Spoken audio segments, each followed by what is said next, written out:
Hi welcome back to Sriranjulux Kannada. ಎಲ್ಲರೂ ಹೇಗಿದ್ದೀರಾ? ಚೆನ್ನಾಗಿದ್ದೀರಾ ಅಂದ್ಕೊಂಡಿದ್ದೀನಿ. ಇವತ್ತು ನಾನು ಹೊಲ್ದ ಹತ್ರ ಬಂದಿದ್ದೀನಿ. ಯಾಕಪ್ಪ ಅಂತಂದರೆ ಈಗ ಅಕ್ಸೆ ಗಿಡ ಅಂದ್ರೇನು, ಸೆಡೆ ಗಿಡ ಅಂದ್ರೇನು ಅಂತ ಕನ್ಫ್ಯೂಸ್ ಇರುತ್ತೆ ಕೆಲವರಿಗೆ.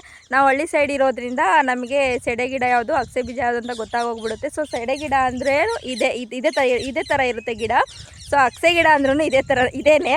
ಸೊ ಎರಡೂ ಒಂದೇ, ಬಟ್ ಕರೆಯೋ ರೀತಿ ಚೇಂಜ್ ಇರುತ್ತೆ ಅಷ್ಟೇ. ನೋಡಿ, ನಾವೀಗ ಅಕ್ಸೆ ಬೀಜ ಅಂದರೆ ಯಾವ ಥರ ಇರುತ್ತೆ ಗೊತ್ತಾ? ನೋಡಿ, ಇಲ್ಲಿ ಕಾಣಿಸ್ತಿದ್ಯಲ್ವಾ, ಇದೇ ಥರ ಇರುತ್ತೆ. ಈ ಥರ ಕಾಯಿ ಇರುತ್ತೆ.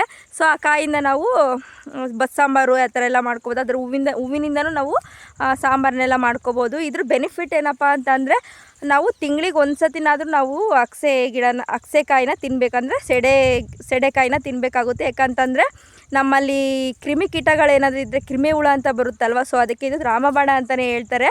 ಸೊ ಹಂಗಾಗಿ ಕೆಲವರಿಗೆ ಅಕ್ಸೆ ಗಿಡ ಅಂದ್ರೇನು, ಸೆಡೆ ಗಿಡ ಅಂದ್ರೇನು ಅಂತ ಕನ್ಫ್ಯೂಸ್ ಇತ್ತಲ್ವ. ಸೊ ಹಂಗಾಗಿ ಕೆಲವರಿಗೆ ಗೊತ್ತಿರಲ್ಲ ಅಂತ ಹೇಳ್ಬಿಟ್ಟು ತೋರ್ಸೋಣ ಅಂತ, ಗಿಡದ ಸಮೇತ ತೋರ್ಸೋಣ ಅಂತ ಅಂದ್ಬಿಟ್ಟು ಬಂದಿದ್ದೀನಿ.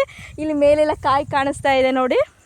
ಆ ಕಾಯಿನ ನಾವು ಸೆಡೆಕಾಯಿ ಅಂತ ಕೇಳ್ತೀವಿ. ಕೆಲವ್ರು ಬೆಂಗಳೂರಲ್ಲಿ ಇಲ್ಲ ಬೇರೆ ಕಡೆಯಲ್ಲೆಲ್ಲ ಅಕ್ಸೆ ಬೀಜ, ಅಕ್ಸೆಕಾಯಿ ಅಂತ ಕರೀತಾರೆ. ಸೊ ನಮ್ಮ ಕಡೆ ಇದನ್ನು ನಾವು ಕರೆಯೋದು ಸೆಡೆಕಾಯಿ ಅಂತಲೇ ಕರೆಯೋದು. Thank you all, bye, take care.